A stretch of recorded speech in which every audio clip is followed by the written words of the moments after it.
Mamlaka ya Udhibiti wa Huduma za Nishati na Maji EWURA imetangaza bei kikomo za bidhaa za mafuta ya petroli hapa nchini zitakazotumika kuanzia Jumatano ya Januari 7, 2026 saa 6:01 usiku, ambapo mwezi huu bei za rejareja za mafuta katika mkoa wa Dar es Salaam,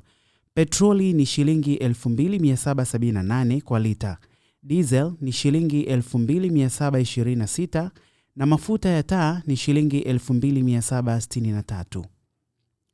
EWURA imesema bei za bidhaa za mafuta ya petroli hapa nchini zinazingatia gharama za mafuta yaliyosafishwa katika soko la nchi za Kiarabu. Katika bei kikomo kwa Januari 2026, bei ya mafuta katika soko la dunia zimepungua kwa 4.26% kwa mafuta ya petroli, 12.83% kwa mafuta ya diesel na 10.44% kwa mafuta ya taa. Kwa mwezi Januari 2026, gharama za kuagiza mafuta katika bandari ya Dar es Salaam zimepungua kwa wastani wa 1.1% kwa mafuta ya petroli, 4.0% kwa mafuta ya diesel na 3.7% kwa mafuta ya taa.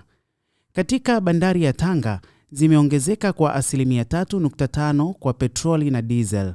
na katika bandari ya Mtwara zimeongezeka kwa 11.5% kwa mafuta ya petroli na hakuna mabadiliko kwenye mafuta ya diesel.